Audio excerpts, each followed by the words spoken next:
1997, Beth and Todd Guckenberger came down to Monterrey, Mexico. They were leading a mission trip, and this is their third year in a row that they were leading this mission team from Ohio to Querétaro, Mexico in northern Mexico. Well, Beth and Todd, they were there and they were painting a building, and they thought they had painted this building 2 different colors both the years prior.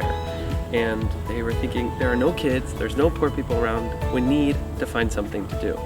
So they left and they went to this children's home close by, and they told the director, we have $200, we have 40 people and 1 day left on our trip. Can we help you? They started working in the children's homes. They worked on physical labor, then next spiritual labor, and then next after that they started education, where we started putting kids through high school and college. Public education ends at the age of 15 here. So now the whole program was created so that we could put kids through high school and college. Then we started focusing on their emotional and social development, and now we're here today. Why are we doing this? I want to get athletes out of where they're at, their comfort zone, and get them into areas where they can serve. With Back2Back in particular, that means getting athletes to Mexico, in Monterrey, where we're at right now, Cancun, which sounds cushy, but there's a really poor area called Tres Reyes where people are living in abject poverty. But we've built a community center, we've got a turf soccer field there.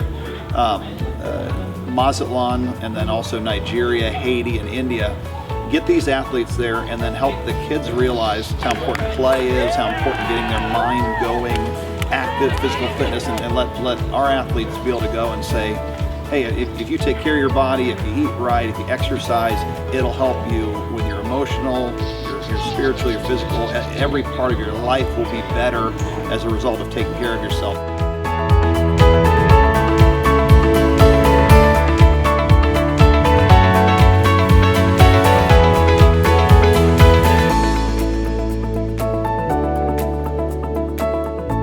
When I was 14 years old, I came on a mission trip with Back2Back. It was back in the early days when we first got started. I actually came to this children's home that we're at right now, and I met a 3-year-old girl named Carla, and she stole my heart. I fell in love with her. I spent all week loving on her, holding her, brushing her hair, playing with her, and she changed my life. After that, I went home and I wasn't the same. I got involved with Back2Back. I came on internships, more trips, and it changed the trajectory of my life. And I can tell you that if it weren't for Carla, I don't know that I would be here today. But it only takes one. It takes one relationship and knowing one child who you can help or make a difference for, and that's all it took for me.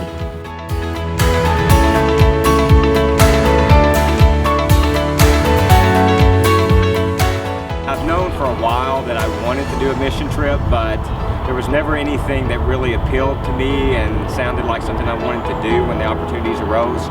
But when I met Steve McCollum from Back2Back Ministries 2 to 3 years ago, and he brought up this idea of bringing obstacle racers to Mexico and working with orphans and introducing them to the OCR lifestyle and physical activity and using play and happiness and fun and joy to help kind of heal some broken hearts that these kids have, then that clicked immediately with me, and I knew that's exactly what I wanted to do.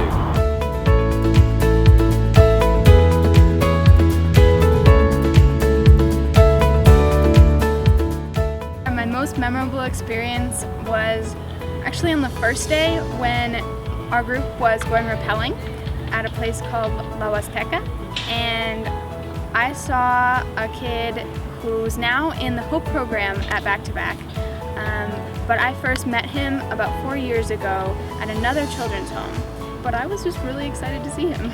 I'd recommend anybody to come down. It can be used in so many ways, even if you feel you don't have any gifts, or even if you don't feel that you can connect with the children, or if you can't speak Spanish, that doesn't matter. God finds a way for us to communicate to these kids. I've been blessed, but I also know that I've had an opportunity to bless others, bless these children as well, and many of their names and their faces will be on my heart for many, many years. Well, we're working on making an extension to the door, and we're putting a drywall section for the extension of the caregiver here. And so we're, just tying things together, making it look neat so we can do painting work afterwards and have it all set. We built relationships in our first trip. To be able to come back down again and have the kids remember us and be more willing to participate and look forward to the events that we are putting on. It's just such a joy to see that. So what we're doing here today at Casa Hogar Douglas is creating an obstacle course using the terrain and the materials that they have on hand. The idea behind it is this is not a sufferfest. We have kids from 3, 4, 5 years old up to early teens, and we want this to be an activity that they find fun, that once we leave that they can do this again on their own and they can incorporate kind of the lifestyle that all of us in the obstacle racing community adopt. We have monkey bars, we have some Force 5 grips that they'll go across. We have a little crawl up the hill. It's actually probably the worst part of the entire course. The cool thing about this area is we have a huge concrete slide that they will go down. There's some other things, some little small sandbag carries, some climbing grips that they go across the climbing wall. So it incorporates a lot of everything that we do in all of our races.